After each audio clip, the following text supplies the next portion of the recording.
भगवान नहीं कहते गोपी जनों से मैं तुम्हारा ऋणी हूं, भगवान कहते क्यों? भजन और प्रेम। भजन बल से भगवान अजित को बांध लिया। भजन बहुत बड़ी चीज, खूब नाम जप करो, जैसे चाहो वैसे भगवान को देख सकते हो, जिस रूप में चाहो उस रूप में भगवान को देख सकते हो। सब खूब नाम जप करो, अच्छे आचरण करो, दूसरों को सुख पहुंचाओ, आपको पलट कर मिलेगा, वही सुख पलट कर मिलेगा बहुत रूप में। जो दूसरों को दुख देता है, दूसरों को कष्ट देता है, किसी भी जीव को सही, वो पलट कर उसी को कष्ट देता है। इसलिए हम सबसे प्रार्थना करते हैं, शराब मत पियो, मांस मत खाओ, जुआ मत खेलो। देखो ये आज बताया यहाँ एक आकर के पीछे वाले बैच में कि बहुत से बच्चे मोबाइल से जुआ खेलते हैं और वो हार जाते हैं और सुस्त कर लेते हैं, ऐसा बड़ी हानि। तो हमको तो ज्ञान ही नहीं था, हमको तो आज ज्ञान हुआ कि मोबाइल से भी जुआ खेला जाता है। अभी मोबाइल वाला तो हमें पता नहीं था, आज पता चला कि मोबाइल से बच्चे जुआ खेलते हैं। तो ना शराब पियो, ना जुआ खेलो, और व्यभिचार प्रवृत्ति नहीं, दूसरे की हिंसा करके मांस खाना नहीं, इससे तुम्हारा जीवन बर्बाद हो जाएगा। सब लोगों से हाथ जोड़कर प्रार्थना है, जीवन को पवित्र बनाओ तो तुम्हें चिंता, शोक, भय से अपने आप मुक्ति मिल जाएगी। अब तुम दूसरों जीवों का मांस खाओगे तो तुम्हारे चिंता, शोक, भय तुम्हें जलाएगी, तुम्हारा मन ही तुमको परेशान कर देगा। महाराज जी, प्रभु को पाने के लिए साकार निराकार भक्ति में कौन सी भक्ति है? जिसमें मन लग जाए, दोनों हमारे ही भगवान है। जल और बर्फ में क्या भेद है? जल और बर्फ में कोई भेद है? जल ने जब रूप धारण किया तो बर्फ रूप दिखाई दे रहा, लेकिन बर्फ में है क्या? जल ही जल तो है ना। तो निराकार साकार हो एक ही ब्रह्म है, उसे आप निराकार भजो या साकार भजो, जिसमें रुचि हो जाए। दोनों हमारे प्रभु के स्वरूप है, जिसमें रुचि हो जाए उसी खूब भजन करो। श्री विष्णुधर मिश्रा जी। राधे राधे महाराज जी। राधे राधे महाराज जी। महाराज जी, संन्यास लेते समय आपको ईश्वरीय प्रसाद की अनुभूति का इतना प्रबल विश्वास कैसे था कि जिसने आपको संन्यास के इस सिद्ध द्वार तक पहुंचा दिया? मतलब पता नहीं क्या था, बच्चा थे ना, जब हम स्कूल से आते और वो बस्ता ऐसे टांगते तो वह अम्मा और पिताजी सबके ध्यान की तरफ वृत्ति आती है, लगता सब मरेंगे एक दिन, इस सब छोड़ेंगे। तो सत्य क्या है? मतलब कहीं ना कहीं पूर्व जन्म का कोई बीज था जो सत्य के लिए हमें प्रेरित करता। सत्य क्या है? फिर कौन साथी है मेरा? आखिरकार मरना ही है, तो फिर सत्य क्या है? खोज करते मन में, क्या क्या सत्य है, क्या सत्य है। तो रोज शाम के हमारे जो शरीर के बड़े भाई थे वो भागवत सुनाते थे, आधा घंटे पूरा ऐसे परिवार बैठता था। तब बड़ा सात्विक ऋषिकुल, मतलब मोहल्ले में प्याज लहसुन भी नहीं आता होगा, ऐसा सात्विक। तो उस भागवत से पता चला कि भगवान की प्राप्ति ही जीव का परम लक्ष्य है। तो पूर्व का तप होगा, भजन होगा जरूर, क्योंकि बाल्यावस्था में ऐसी लगन मतलब मुश्किल होती। बस मन ने ठान लिया, 9th पास हुए थे, भागो, संसार से भागो, भगवान की प्राप्ति करनी है। हमें यह भी पता नहीं था कि भगवान की प्राप्ति के लिए गुरु बनाया जाता है, संत वर्ण का अभी कुछ ज्ञान नहीं था। बस एक भागो, भाग करके एक नंदेश्वर शंकर जी का धाम है, वहां रुके। वहीं से दृढ़ विश्वास विश्वनाथ जी भगवान शंकर ने करा दिया। अब आज जीवन घर नहीं जाना और मुझे भगवान की प्राप्ति करनी है। बस सब संयोग बनते चले गए, सदगुरु मिला, बस कहीं अटकने नहीं दिया, कहीं फंसने नहीं दिया। अच्छा, ऐसा जीवन रहा कि कभी पूरे जीवन में वृंदावन के सिवा हमें कभी रसोई से भोजन नहीं मिला कि हम ऐसे बैठे हैं हमें कोई पवा रहा है, कभी जिंदगी में। या शंकर जी का मंदिर, खंडहर, ऐसे घर गृहस्थी में कभी एक रात भी पूरे जीवन में। जवानी पूरी निकल गई, हमारा स्वभाव ऐसे ही था, ऐसे ही बात करना। अगर भिक्षा आदि के लिए कभी नहीं, कभी किसी से संपर्क नहीं, कोई संपर्क पूरा जीवन। अब यहाँ 10-12 वर्ष से भगवान ने सेवा दे दी है, तो जैसे वो चलावे उनके हाथ में है। कर तुम अकर तुम अन्यथा कर तुम, ये पूरा जीवन भगवान के द्वारा ही चलाया गया। हमें तो कहीं कुछ नहीं दिखाई दे रहा कि इसमें हम कहीं हैं। बचपन में जब हमें ज्ञान नहीं था तब वैराग्य दिला दिया, बड़ा कठोर कष्ट में जीवन निपटाते हैं। तो इसमें केवल भगवान को देखा है। हम कहीं मैं नहीं रहा, क्योंकि ना हमें इतना ज्ञान था, ना हमारा कोई साथी था, ना हमारा कोई लक्ष्य बना। पर एक बात ये थी कि अव्यक्त भगवान मुझे घसीट रहे थे और था मुझे भगवत प्राप्ति करनी है। ये मुझे सिखाया पढ़ाया ज्ञान नहीं है, ये केवल भगवान के द्वारा प्रेरित किया हुआ, उन्हीं के द्वारा। अब जो जीवन है ये अलग जीवन है। ये ऐसा है कि रिमोट से चल रहा है। पहला जो जीवन था वो भारी तप में जीवन था, बड़ा कष्ट में जीवन था। अब कष्ट में जीवन है, पर उसकी कष्ट निवारण की सुविधाएं हैं। दर्द है तो दवा मिल जाती है, डायलिसिस हो रहा है। पहले सर्दी गर्मी बरसात भूख प्यास गाली अपमान, कोई उसके लिए सब कुछ सहना, पर हर समय हमारे साथ भगवान रहे, हमको बोध रहा है। हर समय भगवान का अद्वितीय प्यार दिखाई देता है। कभी कभी अपमान जब होता, लोग गालियां देते गंगा किनारे जैसे, तो आकाश की तरफ देखते कि भगवान, तो आता सह जाओ, टूटना नहीं, चुप, सह जाओ सह जाओ। अंदर से आता सह जाओ सह जाओ। वही सारे अब देखो लाखों नेत्रों से भगवान प्यार कर रहे हैं, कितने लोग प्यार कर रहे हैं। क्या संबंध है हमारा, क्या है हम, कुछ नहीं। लेकिन मेरे मालिक इतने रूपों में प्यार कर रहे हैं, जिसको देखो वही आनंदित हो रहा है देख के, वही नाच रहा है। ये क्या है, मेरे भगवान मुझे प्यार दे। जिन्होंने कहा था चुप सह जा, वही इतने रूपों में जय हो राधा राधा, ऐसे मेरे भगवान इतने रूपों में प्यार कर रहे हैं। तो कहीं हम नहीं थे ना संन्यास लेने में, कहीं हम नहीं थे इतना कठोर जीवन व्यतीत करने में, और कहीं हम नहीं हैं इन सुविधाओं में। मेरे भगवान का केवल चल रहा है। कभी ऐसे पूरे संसार में एक भी व्यक्ति मेरा नहीं है, और पूरे संसार में हमें सब तरफ से प्यार मिल रहा है, क्योंकि मेरे भगवान सब रूपों में प्यार कर रहे हैं। ऐसा देख रहे हैं। कहीं हम न साधना करने में थे, न कहीं हम इस वृंदावन की इस स्थिति में है। मेरे प्रभु सब कर रहे, और वो हम केवल देखते जा रहे हैं कि मेरे प्रभु क्या करा रहे, क्या बुलवा रहे, क्या दिखवा रहे। समझ पा रहे हो हमारी बात। हम कहीं संन्यास में नहीं थे, नहीं तो जो जीवन व्यतीत हुआ वो तीनों काल, सर्दी गर्मी बरसात, गंगा स्नान करना, कई कई दिन, मतलब 7-7 दिन हो जाते, भोजन नहीं मिलता गंगा किनारे। पर कभी मन निराश नहीं हुआ कि चलो घर लौट चलते हैं। पूरा जीवन हो गया, घर से निकले ना, एक बार भी घर में बैठ के भोजन नहीं किया। पूरी जिंदगी हो गई जन्मभूमि नहीं, माता पिता सब पधार गए, कभी हमें पता नहीं, कभी हमें सूचना नहीं, कभी कोई मतलब, बिल्कुल असंग जीवन व्यतीत। अब व्यवहार में प्रभु उतार रहे, इतना व्यवहार। तो यह है कि जीवन का अंतिम समय है, अब जो भगवान करवा ले, उन्हीं का खेल चल रहा है। ऐसे चले हैं, ऐसे तो हमें ऐसे चलाया भगवान ने अपनी गोद में। कोई हमारा शिक्षक मित्र कभी नहीं, दूर से, जैसे कहीं संत वचन हो रहे तो हम बहुत अलर्ट रहते थे, सावधान। दूर से सुना है, 100 हाथ दूर से, मतलब की बात जो मिली पकड़ लिया, खत्म। हम कभी किसी से संपर्क नहीं रखा, कभी किसी का नहीं, दूर से सुना। और जिस आश्रम में रुके एकदम असावधान स्थिति दिखाते, पर परम सावधान रहते। जहां देखते यहाँ फंसाव होने वाला है, अपना कमंडल दंड उठाया, चल दिया। कोई मतलब नहीं, कब चले गए कहाँ चले गए कोई मतलब नहीं। ऐसे जीवन कटा है पूरा, असंग जीवन, पशुवत जीवन। हमारे पैरों की चमड़ी इतनी मजबूत थी, कभी जूता नहीं पहना कि अगर बम्बूल का कांटा लगे तो टूट जाएगा, घुसेगा नहीं, ऐसा था। इतनी इतनी बीमारी थी यहाँ, फिर दवाइयां लगा लगा के तब वो।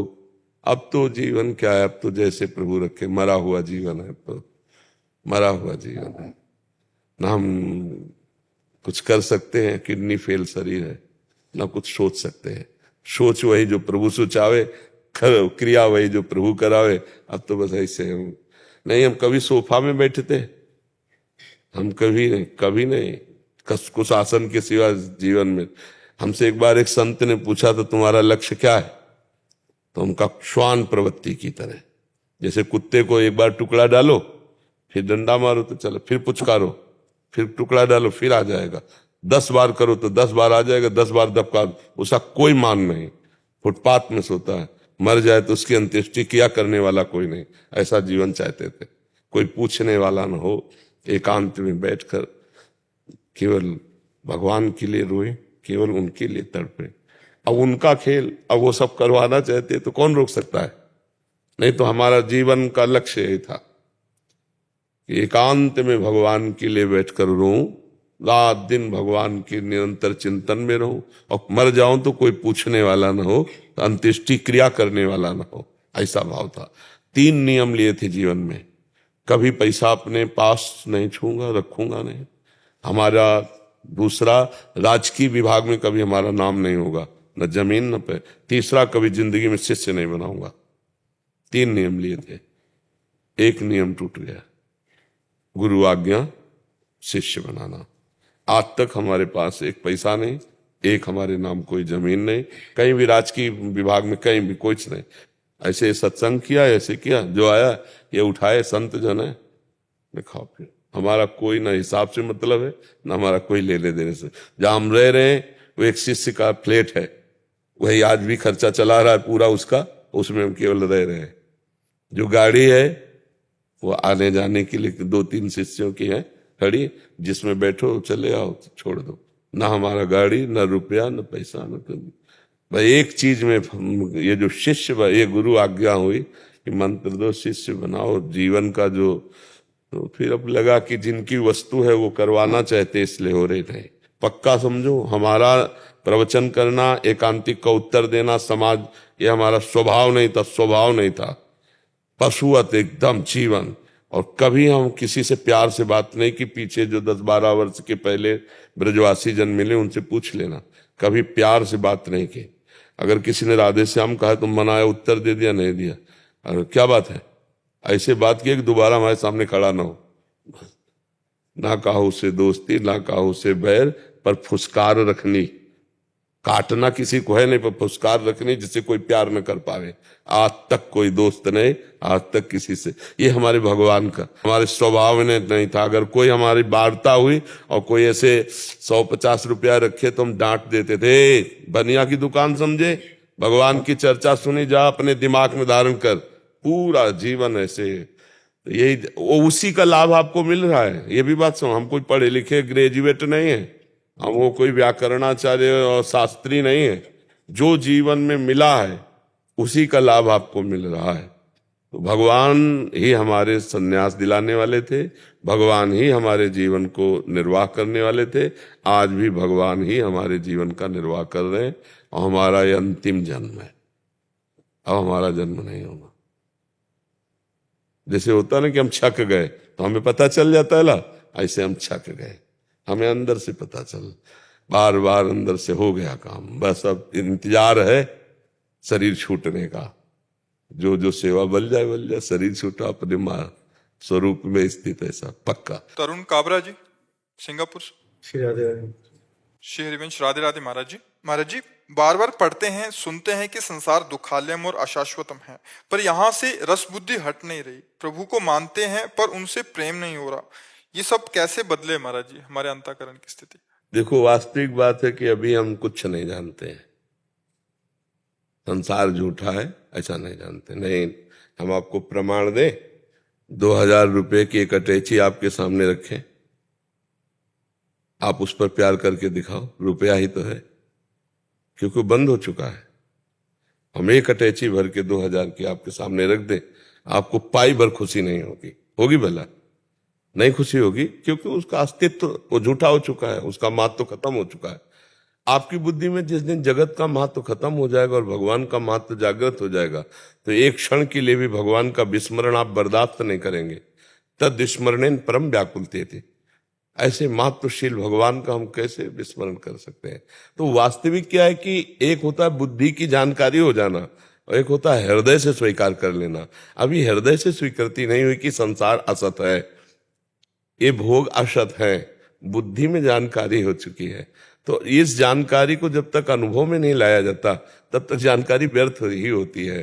तो हमारी जो भोगों में रस बुद्धि है वो तब छूटेगी जब भगवान के नाम में रस बुद्धि हो, भगवान के रूप में रस बुद्धि हो, तो हमको जपना पड़ेगा, बार बार नाम को जिह्वा से रगड़ना पड़ेगा। जैसे दो लकड़ियों के घर्षण से, अति घर्षण से अग्नि पैदा हो जाती है, ऐसे जबान में नाम के घर्षण से ज्ञानाग्नि प्रकट हो जाती है। और जब ज्ञान प्रकट होगा तो संपूर्ण भोग विलास, जैसे बमन, जैसे विष्ठा, जैसे विष, ऐसे शास्त्रों में वर्णन आया है। बमनवत त्याग, मलवत त्याग, विषवत त्याग, ब्रह्मादिक के भोग शब्द, विषम लागत ताय, नारायण ब्रज चंद की लगन लगी है। ब्रह्मादिक के भोग, मृत्यु लोक की बात क्या है? रमा विलास राम अनुरागी, तजत बमन जिम जन बड़भागी। भगवान के बड़भागी भक्त त्रिभुवन की भोग वैभव लक्ष्मी को ऐसे त्याग देते हैं जैसे बमन की तरफ कोई नहीं देखता है। ऐसा मलवत त्याग कर देते, जैसे मल त्याग का अहंकार नहीं होता, ऐसे बड़े त्याग का भी अहंकार नहीं। कैसे? जब खूब नाम जप करे, तो आप नाम जपने लगो, उठते बैठते चलते फिरते जितना नाम जप करोगे उतना ही ज्ञान प्रकाशित होगा, जितना सच्चा ज्ञान होगा उतना ही जगत का राग छूटेगा। राग छोड़ने का मतलब कहीं भाग के जाना नहीं, इसी के बीच में रहो, खाओ पियो सब, लेकिन राग नहीं होना चाहिए अंदर का।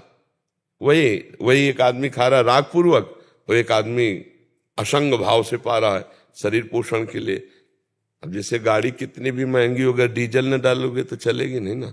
तो ये गाड़ी है, ये मैं नहीं हूं, और एक मैं पूर्वक पा रहा है और एक ज्ञान पूर्वक इसमें डाल रहा है, भोक्ता नहीं बना, डाल रहा है इसमें कि इस शरीर रूपी गाड़ी को अन्न जल चाहिए। ऐसे हर विलासिता, हर भोग, उसका राग खत्म हो जाता है। राग खत्म हुआ, सब बढ़िया हो गया। तो ये राग खत्म होगा भजन से। जितना भजन के बिना खूब ज्ञान है, खूब प्रवचन हो रहे हैं, खूब प्रवचन सुने जा रहे हैं, पर परिवर्तन नहीं हो रहा। नाम जब भजन होगा, ये सच्ची बात मान लो, हमारी प्रार्थना मान लो, जितना नाम जप करोगे उतने आप उच्चतम आध्यात्मिक जन बन जाओगे। और नाम जप नहीं तो आप योग वासिष्ठ, वेदांत, गीता ये सब कंठस्थ कर लो, लेकिन जिस समय जो भोग आएगा वो आपको गिरा देगा, रौंद देगा। उससे बचने के लिए नाम जप, नाम बल है। जितना अब जप के देख लो, मन नाम में नहीं लगेगा, और नाम में लग गया तो बेड़ा पार हो गया। नाम कलयुग केवल नाम आधारा, सुमिर सुमिर नर उतर है पारा। खूब नाम जप करो। हमारी मान लो कलिकाल है और कोई साधन काम में आने वाला नहीं। देखो हम खूब जानते हैं कि संसार झूठा है, पर पूरा समय उसी झूठे के चिंतन और भोग में जा रहा है। देख लो आप, ज्ञान होना बड़ा कठिन बात है। ज्ञान की बातें कर लेना, ज्ञान की बातें पढ़ लेना एक अलग बात है, लेकिन समय पर ज्ञान प्रयोग में आ जाए कि अरे यार असत है, ये असत को क्या भोगे, ऐसा ज्ञान अंदर आ जाए और रुचि ना हो, तब माने कि अध्यात्म का कोई रंग चढ़ा है। पर अध्यात्म का रंग ऐसा बिना भजन के नहीं चढ़ेगा। खूब भजन करो, और भजन करने के लिए पवित्र भोजन और पवित्र आचरण। अगर व्यभिचार, अपवित्र आचरण और गंदा भोजन, तो विश्वास कीजिए भजन में रुचि नहीं होगी। पवित्र भोजन, पवित्र आचरण तो भजन, और जब भजन तो फिर भगवान की प्राप्ति, दिव्य ज्ञान, दिव्य आनंद सब नाम में छुपा हुआ है। जो आपको नाम प्रियो, राम कृष्ण हरि, जो नाम प्रियो वो खूब नाम बार बार जपिए, पवित्र आहार कीजिए और पवित्र आचरण रखिए। चरित्र पवित्र, भोजन पवित्र, तो भजन खूब डट के होगा। भजन डट के हुआ तो माया से मुक्त हो जाओगे। और अपवित्र आचरण, अपवित्र भोजन, तो भजन नहीं होगा, भोग प्रवृत्ति भागती रहेगी और मन खिन्न हो जाएगा, भजन में नहीं लगेगा। इसलिए ये भी ध्यान रखना है कि हमारा चरित्र पवित्र हो, हमारा भोजन पवित्र हो। मोना दुबे जी हांगकांग से। राधा राधा। राधा वल्लभ श्री हरिवंश महाराज जी। महाराज जी, जो बदला नहीं जा सकता उसे स्वीकार कैसे किया जाए और उसमें ही खुश रहना कैसे सीखें? क्या नहीं बदला जा सकता? महाराज जी, जैसे जो चाहते हैं कि बच्चों के साथ जैसे ऐसा नहीं होना चाहिए, लेकिन फिर भी हो रहा है, देख करके दुख हो रहा है, लेकिन विचार बदला जा सकता है ना। दुख और सुख को अनुभव करने वाला विचार है। उसी विचार को यदि हम भगवत प्राण कर दें तो भारी से भारी दुख में भी हम सुख का अनुभव करेंगे। माना प्रारब्ध नहीं बदला जा सकता, विचार तो बदला जा सकता है। क्यों? और सुख और दुख विचार में है। दुख नहीं बदला जा सकता प्रारब्ध भोग का, लेकिन विचार तो बदला जा सकता है। अगर विचार हमारा भगवान में है तो फिर हमें दुख कैसे हो सकता है? आनंद समुद्र भगवान है। विचार हमारा शरीर में है और क्रियाओं में है, तब तो चाहे कोई स्वस्थ शरीर भी हो तो भी उसे दुख भोगता। चिंता, शोक, ये नाना प्रकार की उद्विग्नताएं, भय, विषाद, ये हट नहीं सकता। देहाभिमानी कभी इनसे नहीं हट सकता। कोई भले कोरी बात कहे मैं सुखी हूं, लेकिन हमारा शास्त्र कहता है, हमारे ब्रह्म ऋषियों ने कहा है, जब तक चित्त को भगवदाकार नहीं किया जा सकता तब तक चिंता, शोक, भय, उद्विग्न, विषाद इनसे नहीं बचा जा सकता। तो हम विचार तो बदल सकते हैं ना अपने, और वो विचार बदलने के लिए विवेक चाहिए, और विवेक मिलता है सत्संग में। बिन सत्संग विवेक न हुई, तो सत्संग मिला, विवेक हमारा जागृत हो रहा है, नाम जप करें तो हम सब कुछ बदल सकते हैं। हमारा मनुष्य जीवन कोई पशु जीवन है? परिस्थितियां आती हैं, परिस्थितियों को हम सुख भाव में परिवर्तित कर सकते हैं। अगर हम भगवान से न जुड़े हों तो अभी दुख ही दुख है, हमें पाई वर्ष दुख नहीं है, पाई भर दुख नहीं, एकदम मस्त एकदम, क्योंकि हमारे प्रीतम, हमारे प्यारे प्राणनाथ प्रभु, उनका स्मरण, उनसे चित्त का जुड़ना, तो ये नाशवान शरीर का जो दुख सुख मान अपमान है ये व्याप्ता नहीं है। अगर चित्त भगवान में नहीं है तो लाख उपाय कर लो, लाख रुपया जमा कर लो, लाखों उन्नति की सब डिग्रियां ले लो, कुछ शांति नहीं मिलने वाली। गोस्वामी जी सरल भाषा में कह रहे, तब लगी कुशल न जीव कहूं, सपने हूं मन विश्राम, जब लगी भजत न राम कहूं, शोक धाम तज काम। शोकों का खजाना कामना, जब तक कामनाओं का त्याग करके जीव भगवान का भजन नहीं करता, तब लगी कुशल न जीव को, सपने हूं मन विश्राम। स्वप्न में भी मन विश्राम को प्राप्त नहीं हो सकता। इसलिए आनंद की प्राप्ति, प्रसन्नता की प्राप्ति एकमात्र भगवान के नाम का चिंतन, रूप का चिंतन, लीला का चिंतन, गुणों का चिंतन, या समस्त चिंतनों को त्याग करके स्वरूप स्थिति, ज्ञान मार्ग, भक्ति मार्ग, योग मार्ग, ये स्थापित किए भगवान ने आनंद के लिए। तो हम ऐसा जो बदल नहीं सकते तो उसको हम विचार के द्वारा मंगल में बना सकते हैं। भारी से भारी दुख परिस्थिति भी हमें सच्चिदानंद भगवान के सुख से अलग नहीं कर सकती। अगर सच्चिदानंद सुख नहीं मिला तो ये पार्थिव सुख हमें संतोष नहीं दे सकते, क्योंकि हम भगवत स्वरूप हैं। भगवत स्वरूप चैतन्य घन अविनाशी को ये प्राकृतिक विनाशी सुखों से कभी तृप्ति न हुई है, न होगी। इतिहास साक्षी है। बड़े बड़े चक्रवर्ती सम्राटों का चरित्र पढ़कर देख लीजिए कि उन्हें जो देव सुख मिले उससे भी उनको तृप्ति नहीं। अरे देवराजेंद्र को तृप्ति नहीं हुई, वो एक महात्मा की कुटिया में जाकर के गंदा आचरण करता है। देवराजेंद्र होकर के गौतम ऋषि के आश्रम में जा, इतनी बड़ी सुख सुविधाएं, उसको तृप्ति मिली क्या? लोग सोचते हैं स्वर्ग जाएंगे, अप्सराएं। अरे स्वर्ग का स्वामी मृत्यु लोक के महात्मा की कुटिया में जाके गलत आचरण करने का प्रयास किया। जो फिर आप सब जानते हैं उस कथा को, गौतम ऋषि और अहिल्या के चरित्र को। तो त्रिभुवन में कौन ऐसा है जो देवराजेंद्र से बढ़कर भोग विलासिता एकत्रित कर सके? वो त्रिभुवन पति है, फिर भी उसको शांति नहीं, क्योंकि चित्त भगवान में नहीं। इसलिए सार बात है, यहां की परिस्थितियां दो कर्मों से बनती हैं, शुभ कर्म और अशुभ कर्म। और भगवान कहते हैं अवश्यमेव भोक्तव्यम कृतम कर्म शुभाशुभम, पाप कर्म और पुण्य कर्म का फल भोगना पड़ेगा। जैसे कोई नहीं चाहता मुझे दुख आवे, जबरदस्ती दुख आ जाता है, ऐसे ना चाहो तो सुख आ जाएगा जो आपके कर्म के अधीन। लेकिन भगवत प्राप्ति कर्म के अधीन नहीं है। भगवत प्राप्ति क्रियाओं से नहीं होती, वो हमारा स्वरूप है, विचार से। जितना उत्तम स्वीकृति, उत्तम विचार, वो शास्त्र स्वाध्याय, सत्संग, नाम जप, नाना प्रकार के जो भागवतिक सेवाएं, उनके द्वारा पवित्र अंतःकरण से तब हमारा विचार जो है वो परमानंदमय हो जाता है। विचार ही दुख सुख को देने वाले हैं, क्रियाओं में दुख सुख नहीं है, विचार में है। हम कई बार सुनाया, वर्षा हुई, किसान की खेती लहलाई, बड़ा प्रसन्न हुआ, उसको सुख मिला। और कुम्हार के पात्र रखे थे वो सब भींज करके बेकार हो गए, अब वो दुखी हो गया। एक ही क्रिया से एक सुखी हो रहा है और एक दुखी हो रहा है। दो ब्राह्मणों को एक भगत ने निमंत्रण दिया, दोनों खा के लौट रहे थे। एक का मुंह बहुत उदास था, एक का प्रसन्न था। पूछा भाई आप उदास क्यों है और आप प्रसन्न क्यों है? बोले आज तो भोजन का भी जुगाड़ नहीं था, भगवान ने भोजन भी करा दिया और 11 रुपया दक्षिणा भी दी जजमान ने, इसलिए हम खुश हैं। बोले तुम नाराज क्यों हो? बोले जजमान को देखकर मन में संकल्प बना था 51 तो देगा ही, लेकिन उसने 11 दिया तो हमारा 40 का घाटा हो गया। अब उसमें बताओ विचार दुख है या क्रिया दुख है? क्रिया तो दोनों को आनंद देने वाली हुई, एक विचार करके दुखी हो जाता है, एक विचार करके सुखी हो जाता है। अब जैसे हमारा कोई अपमान कर रहा है या हमारे सामने कोई विपत्ति आई है, तो हम कोई पशु छोड़िए मनुष्य है, हम विचार के द्वारा वो संघर्ष करें, हम विचार के द्वारा उसको जीते कि हमारे किसी कर्म का फल आया है, हम थोड़ा शांत रहते हैं। जैसे रात अपने समय से व्यतीत होती है, दिन आ जाता है, ऐसे अपने समय से भोग कराकर विपत्ति भी चली जाएगी। जैसे सुख संपत्ति आती है, ऐसे विपत्ति आती है। हमारा मनुष्य जीवन दोनों को सहने के लिए, पर सहन करने की सामर्थ्य है अध्यात्मवान को, जो परमार्थ पे चल रहा है। अगर परमार्थ नहीं तो टूट जाएगा। देखो लोग डिप्रेशन में मर रहे, डिप्रेशन में सड़ रहे, क्यों?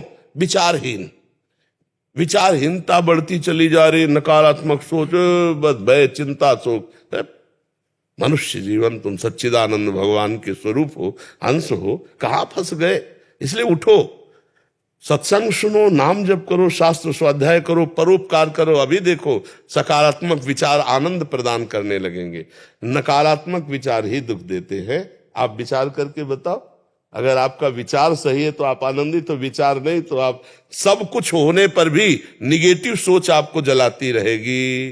पाप कर्म करने वाला कभी भय रहित नहीं होता, शोक रहित नहीं होता, विषाद रहित नहीं होता, अपने आप मन उसको दंड देता रहता है। और जो सत्कर्म भगवत चिंतन करने वाला है, हर परिस्थिति में, जो विषाद लायक परिस्थिति, उसमें भी उसको विषाद नहीं होता, आनंद होता है। मृत्यु भी उसके लिए महोत्सव हो जाती है, जिसका चित्त भगवान से जुड़ा हुआ है, शरीर राग नष्ट हो चुका है।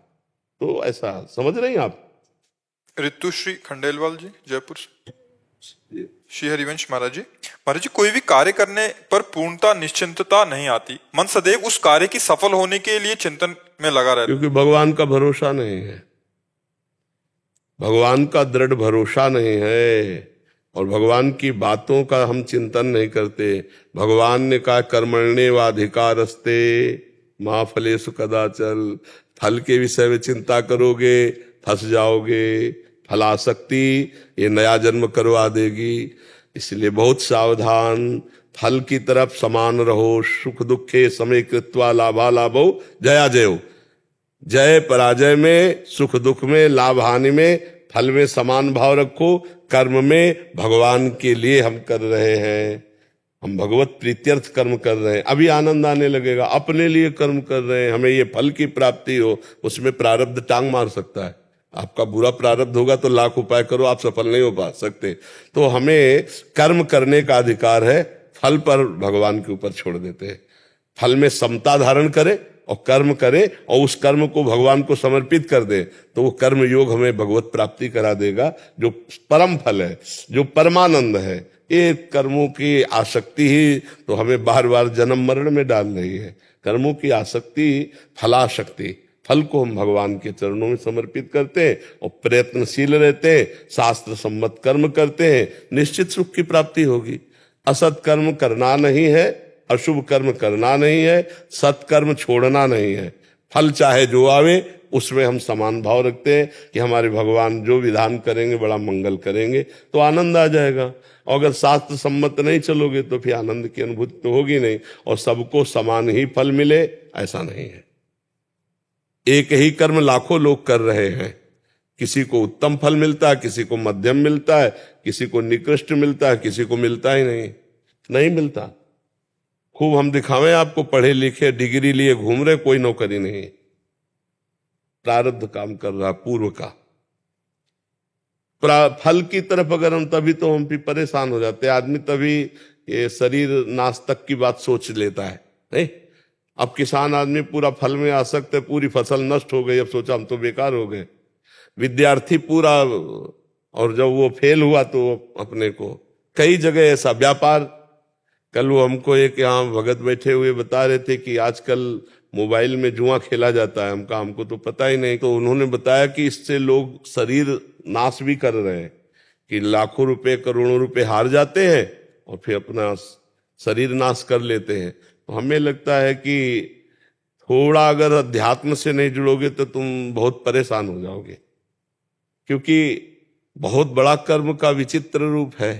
ऐसा थोड़ी कि आप मेहनत कर रहे हो फल मिल ही जाएगा, नहीं नहीं नहीं मिले, एक पाई नहीं मिलेगा, ऐसा भी हो सकता है। सरसों की फसल, हम लोग किसानों, तो सरसों की फसल 10 बीघा सरसों पकी खड़ी है, अब सुबह काटना है और शाम के बादल आ गए और वर्षा शुरू हो गई। अब सबके प्राण सूख गए कि वर्षा में फूल जाएगी और जहां सूर्योदय हुआ वो सब चिटिक जाएगी, सब बेकार चली जाएगी, एक भी दाना नहीं मिलेगा, सब फैल। अब वो किसान बैठे। ऐसे कितने आप क्षेत्र हैं, आप देखो ना, कितने व्यापार हैं, कितने ऐसे क्षेत्र हैं जहां हमारा प्रयत्न जो है निष्फल हो जाता है और हमको असंतोष हाथ लगता है। अध्यात्म बचाएगा उस समय। अगर अध्यात्म से नहीं जुड़े, भगवान से नहीं जुड़े, तो ये जो घटनाएं सुनने को मिलती है कि विद्यार्थी ने शरीर पूरा कर दिया, या किसी किसान ने शरीर पूरा कर दिया, या किसी व्यापारी ने, कई तरह से ऐसे असंतोष प्रकट हो जाते हैं। हमारा जीना केवल भोगों के लिए नहीं है, हमारा मनुष्य जीवन बहुत। अच्छा, शरीर छोड़ना अगर अंतिम फाइनल होता तो सब छोड़ दे, का परेशानी झेले, लेकिन फाइनल तो नहीं है ना, एक और नया कर्म बन गया। बहुत दुर्गति होती है शरीर छोड़ने वाले की, जिसे हमारे शास्त्र कहते हैं बहुत सबसे बड़ा अपराध है शरीर को नष्ट कर देना, सबसे बड़ा अपराध। और ऐसे को बहुत बुरी दुर्गति प्राप्त होती, प्रेतादि योनियां, जहां पानी भी पीने को नहीं मिलता। तो हमें लगता है अध्यात्म से जुड़े तो समझ में आएगा। कभी भगवान के वचनों से जो अमृत टपक रहा है, गीता का कर्मयोग सुने, कर्मयोग पढ़े, तब तो समझ में। इसीलिए कोई शास्त्र स्वाध्याय कहाँ कोई कर रहा है। अच्छा, सही माने में शास्त्रों का उपदेश भी मिलना कठिन है, क्योंकि अगर हम शास्त्रों से अर्थ दोहन की भावना रखेंगे, सम्मान की भावना रखेंगे, तो हमें शास्त्र का अर्थ समझ में नहीं आएगा। शास्त्र का अर्थ समझ में तभी आएगा जब हम अध्यात्म को जानना चाहें, भगवान को पाना चाहें, तो वो शब्द खोल देंगे। नहीं तो पढ़ जाओ, कंठस्थ कर लो, दूसरे को सुना दो, लेकिन तुम्हारे आचरण एकदम अपवित्र होंगे, जो बोल रहे हो उसके विपरीत आचरण होंगे।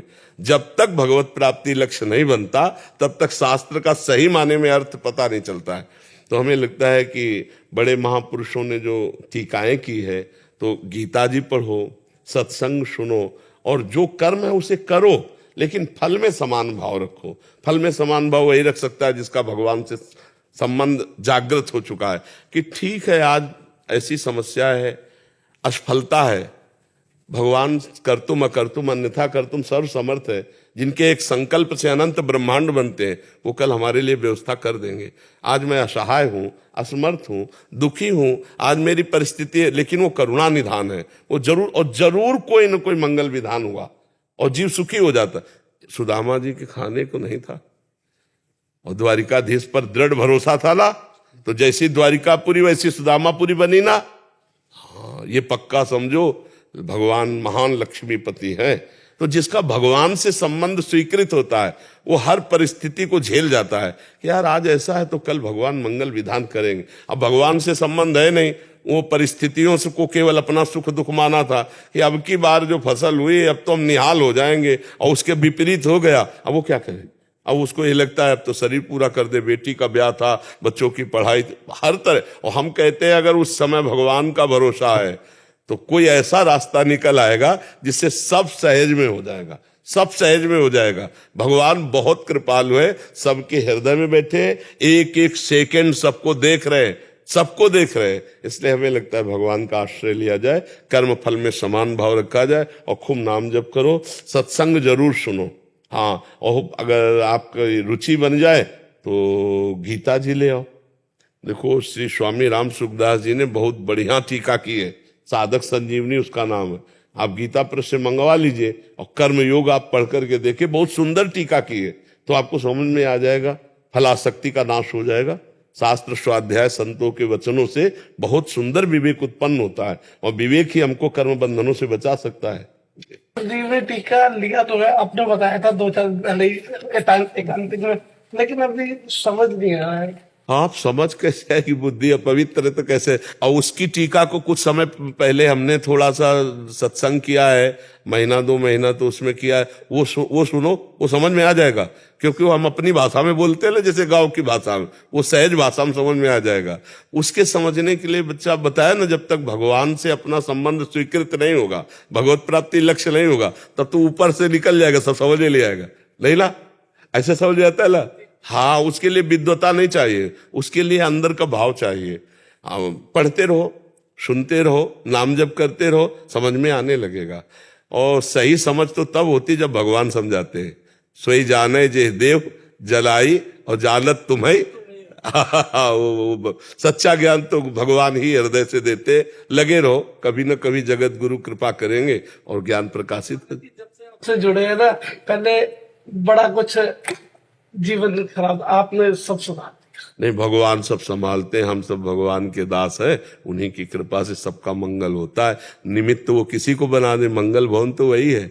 हाँ, वो जो हमारा मंगल कर रहे हैं वही आपका मंगल कर रहे हैं। हाँ, ये जरूर है कि वो इस शरीर को निमित्त बनाकर इससे बुलवा रहे, तो आपको लग रहा है इधर नहीं, वो हो भगवान से ही रहा है, निमित्त किसी को बना सकते हैं।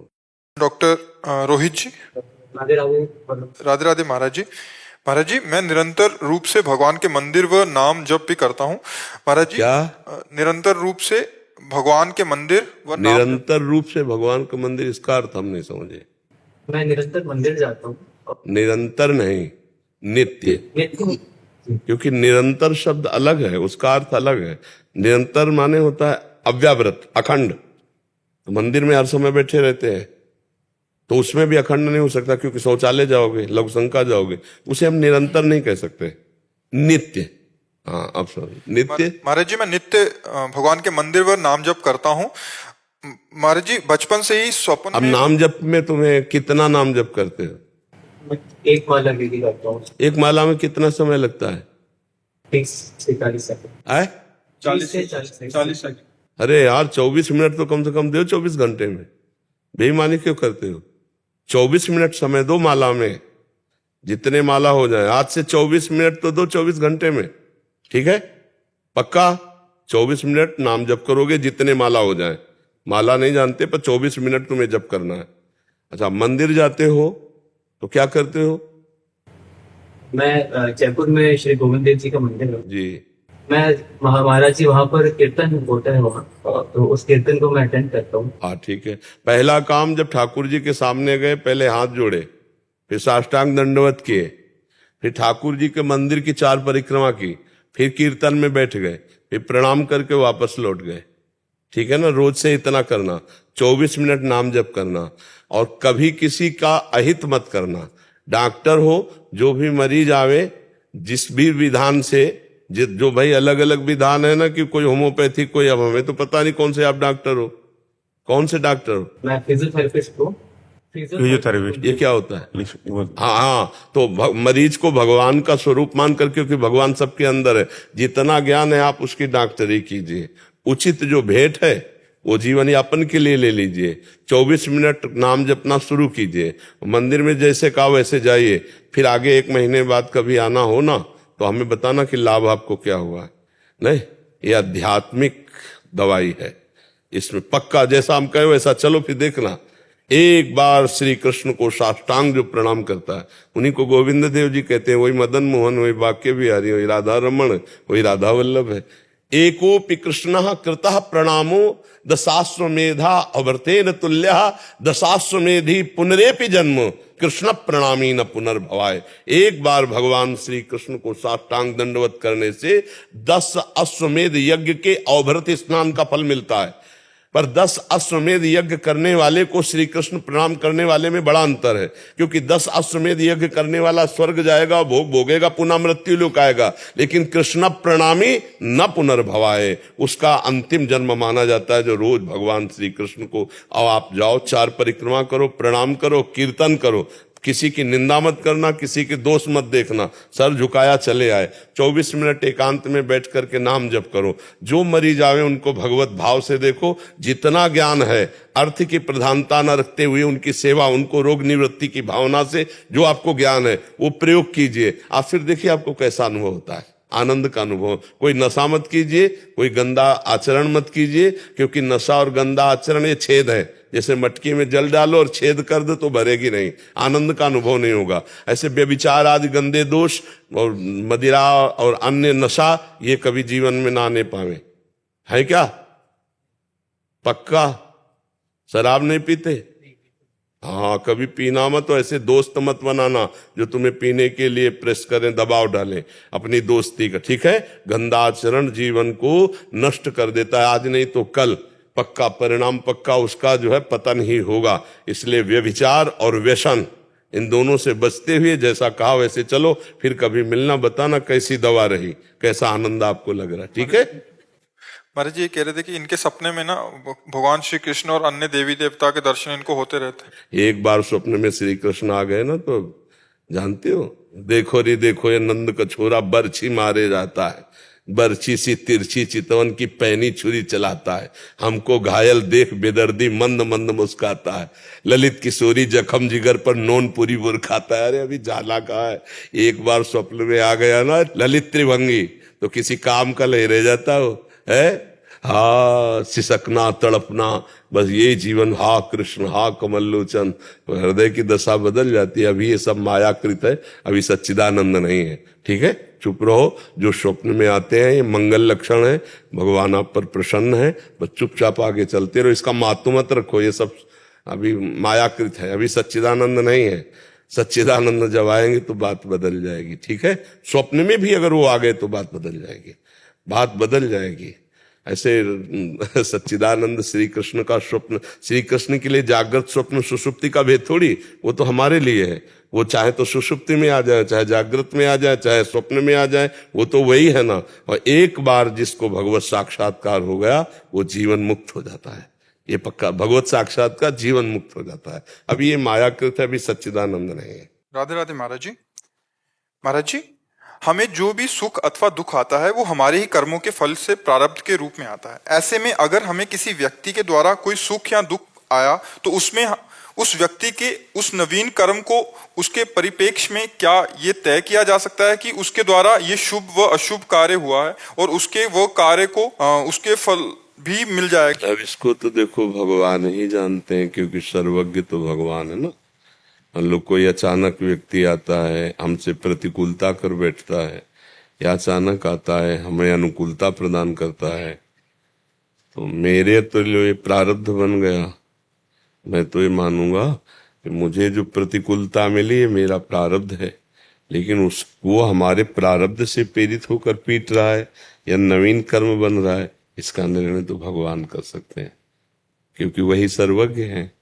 सब सर्वज्ञ तो है नहीं। इतना हम जरूर जानते हैं कि हमारे कर्म के विरुद्ध कोई हमारे साथ आचरण नहीं कर सकता। अगर हमको कोई सम्मान दे रहा है तो कोई कर्म है हमारा, और हमें कोई अपमानित कर रहा है तो कर्म है हमारा। लेकिन जो सम्मान या अपमान दे रहा है उसका नवीन कर्म बन रहा है कि वो प्रारब्ध से प्रेरित होकर कर रहा है, ये भगवान जानते हैं। समझ पा रहे हो हमारी बात? इसका निर्णय केवल भगवान कर सकते हैं, क्योंकि वो पीछे का विषय है। अब वो नवीन हिंसा कर रहा है या प्रारब्ध से प्रेरित होकर के हिंसा हो रही है उसके द्वारा, इसका निर्णय भगवान करते हैं। इसलिए शास्त्र धर्म ग्रंथ एक सीमा तक, इसके आगे नेति नेति कह देते ना, इतना ही नहीं, पूरा सर्वज्ञ तो भगवान है, वही सर्वज्ञ जानते हैं। समझ रहे हो बच्चा? हाँ। तो महाराज जी मैं संपूर्ण शरणागति चाहता हूँ, पर इसमें मैं एक द्वंद्व की स्थिति में आ जाता हूँ। आपने बताया था कि घर जैसा भी समर्पित कर दो, मैंने वाचिक रूप से अपने कारण व स्थूल शरीर के सहित मन बुद्धि चित्त अहंकार के समर्पित कर दिया, परंतु जब पूर्व अभ्यास या विकार के वजह से कोई अनुचित कार्य बनता है तो उसे मैं ये नहीं स्वीकार करता कि ये भगवान की इच्छा से हुआ है। हाँ, ये उत्तम भक्त का यही लक्षण है, उत्तम भक्त का लक्षण है। गुण तुम्हार समझे निज दोषा, जेहि सब भांति तुम्हार भरोसा, तुम्हें छाड़ी गति दूसर नाही, बसहु राम तिनके मन माही। यदि कोई अपवित्र आचरण होता है तो ये मेरा अज्ञान है, ये मेरी गलती है, ये मेरा दोष है, क्योंकि मंगल विधान भगवान कभी अपवित्र आचरण नहीं करवा सकते। अपवित्र आचरण होते हैं देहाभिमान में, अज्ञान में, मोह में। तो ये मेरी गलती है नाथ, मुझे ऐसा बल दो कि मैं इस शरीर की गलतियों का त्याग करके और आपके चरणों का पूर्ण अनुरागी बन जाऊं।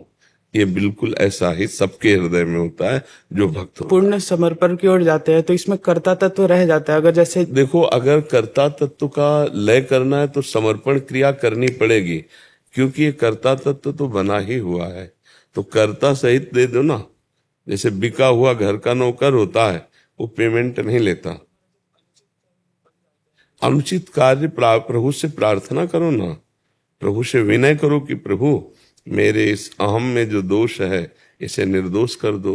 तो मत चित्ता सर्वदुर्गाणी मत प्रसादात तरिष्यति। जब हम भगवान को चित्त अर्पित कर देते हैं तो भगवान की कृपा से सारे दोष नष्ट हो जाते हैं। मत चित्ता, हम जब भगवान से चित्त हटाकर विषय चिंतन करते हैं, कोई विषय क्रिया पहले नहीं होती, पहले उसका चिंतन होता है, पहले उसका संकल्प होता है ना। आप सब देखिए, कोई भी क्रिया करने के पहले संपूर्ण क्रिया होगी चिंतन में, फिर एकदम लालसा संकल्प बनेगा, तब वो बाह्य क्रिया होगी। ध्यायतो विषयान पुंसात् संगात तेषु उपजायते संगात संजायते कामा कामात् क्रोधो विजायते क्रोधात् भवति सम्मोहा सम्मोहा स्मृति विभ्रमा स्मृति भ्रंशात् बुद्धिनाशो बुद्धिनाशात् प्रणश्यति। ऐसे नहीं हो जाता, पहले विषयों का ध्यान होता है, उसका चिंतन होता है, फिर उसके संग की हमारे अंदर लालसा पैदा होती, कामना होती, कामना की पूर्ति में लोभ बढ़ता है, कामना की अपूर्ति में बाधा पड़ने पर क्रोध बढ़ता है। मूढ़ता दोनों से छा जाती है, लोभ से भी और क्रोध से भी। हानि ही हानि है। तो हम भगवान में चित्त आविष्ट नहीं किए। उस समय जब हम विषय चिंतन कर रहे थे तो हमने विचार क्यों नहीं किया कि हम शरणागत हैं? हमें शरण का चिंतन होना चाहिए, विषय चिंतन नहीं। हे नाथ बचाओ, मेरा मन विषय चिंतन कर रहा है, बढ़िया बन जाए। मत चित्ता सर्वदुर्गाणी, आगे मत प्रसादात तरिष्यति, मेरी कृपा से पार हो जाता है। प्रयास आप करो, कृपा भगवान की, विश्वास पक्का कल्याण होगा। समझ रहे? अगर कल्याण न करना होता तो तुम नवीन बच्चे को ये सद्ज्ञान ही न देते। भगवान चाहते हैं तुम्हारा कल्याण, तो तुम साधु समागम प्राप्त कर रहे हो, शरणागत होना चाहते हो, निर्द्वंद अवस्था में जाना, बड़ी कृपा है। बस शांत भाव से थोड़ी जो त्रुटि है उसको संभाल लो। जो हमारा मन विषयों की तरफ जा रहा है उसको चिंतन करने का पूरा एकांत अवसर न दें। एकांत अवसर, अब 10 मिनट आप उसी में डूब गए हो जो डुबवा रहा है, फिर तो गलत हो जाएगा। जहां डुबवा राधा राधा राधा, वो कहेगा चुप रहो, इस समय कुछ मत बोलो, हमारी बात सुनो, हम तुम्हें बड़ा सुख प्रदान करेंगे। उसके सुख प्रलोभन में आप मत आइए। नाम चलाते रहे, नाम पहारू दिवस से। फिर कौन आपको बाधा पहुंच, जिसके पहरेदार नाम है, फिर कहाँ भ्रष्ट हो सकता है। बहुत अच्छे साधन पे चल रहे हो, बहुत अच्छे बच्चे हो, संभाल के निकलो।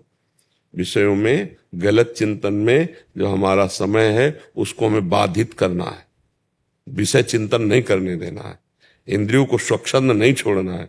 वो कैसे? वो नाम चिंतन से, भगवान का नाम जब, जहां आपको गंदी बात राधा राधा राधा राधा राधा देखना, वो जलाएगा। बस स्वीकृति मत दो, चिंतन मत होने दो। भगवान का चिंतन जहां हुआ तो जीव भगवदाकार वृत्ति, ये मन भगवान में, बुद्धि भगवान में, चित्त भगवान में, अहंकार भगवान में, बहुत आनंद का विषय है। बस धैर्य पूर्वक चलते रहो। बहुत सही चल रहे हो, बहुत सही चल रहे हो, भगवान की बड़ी कृपा है तुम्हारे ऊपर। शांत भाव से आगे बढ़ते चले जाओ। कहीं कोई दिखावा, कहीं कोई बड़ाई का, मान का भाव ना आने पावे, तो ये मार्ग तुम्हें एक अच्छे सदगृहस्थ संत के रूप में प्रकाशित कर देगा। सदगृहस्थ संत, अंदर साधुता, बाहर से गृहस्थी का वेश, बहुत बढ़िया बन जाएगा जीवन। ठीक है? हाँ, अच्छे चल।